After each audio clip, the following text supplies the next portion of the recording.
તો આ તરફ જામનગરમાં એબીવીપીનું વિરોધ પ્રદર્શન યોજવામાં આવ્યું છે। એબીવીપી દ્વારા વિરોધ પ્રદર્શન કરવામાં આવ્યું।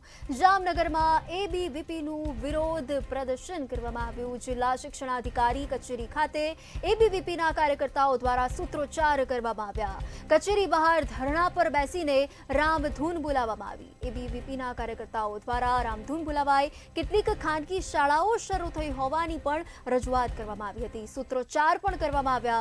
આવેદનપત્ર પાઠવીને 24 કલાકમાં જ કાર્યવાહી કરવા માટેની માંગ કરી છે। એબીવીપીના કાર્યકર્તાઓ દ્વારા કે જ્યાં આવતીકાલે શાળાઓ શરૂ રહેશે તો ઉગ્ર આંદોલનની પણ ચીમકી ઉચ્ચારવામાં આવશે।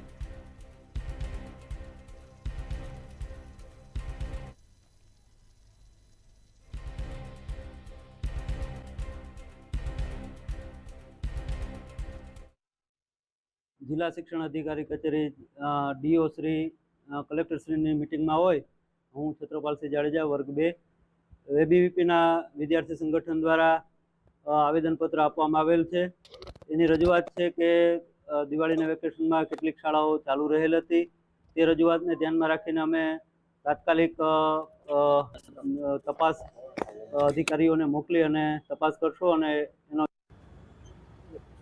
નમસ્તે, ઉત્સવ પંડ્યા, નગર મંત્રી, અખિલ ભારતીય વિદ્યાર્થી પરિષદ જામનગર। આજ રોજ અખિલ ભારતીય વિદ્યાર્થી પરિષદ દ્વારા જામનગરના ડીઓ સાહેબને આવેદનપત્ર આપવામાં આવ્યું છે કે જે દિવાળીનું વેકેશન છે એ 6-11 સુધીનું રહેવાનું છે, કે જે 21 દિવસનો જે સમયગાળો હોય એ દરમિયાન રહેવાનું છે, એ સરકારનો પરિપત્ર છે। પરંતુ જામનગરની કેટલીક ખાનગી શાળાઓ છે એ છેલ્લા 10-12 દિવસથી ચાલુ થઈ ગઈ છે, ક્યાંય ને ક્યાંય ઓફ ડ્રેસમાં પણ બોલાવી રહી છે। જે ડીઓ સાહેબના ધ્યાનમાં ના હોય અથવા કાં તો એની ખુરશી સુધી પૈસા પહોંચી ગયા હોય, આવું ક્યાંય ને ક્યાંય વિદ્યાર્થી પરિષદને લાગે છે। જામનગરના વિદ્યાર્થી પરિષદના કાર્યકર્તાઓએ 24 કલાકનું અલ્ટિમેટમ જે ડીઓ સાહેબને આપેલું છે। જો આવતીકાલે એક પણ ખાનગી શાળાઓ જામનગરમાં શરૂ રહેશે તો અખિલ ભારતીય વિદ્યાર્થી પરિષદ ઉગ્રથી ઉગ્ર આંદોલન કરશે। એની સંપૂર્ણ જવાબદારી ડીઓ પ્રશાસનની રહેશે। નમસ્તે, ભારત માતા કી જય।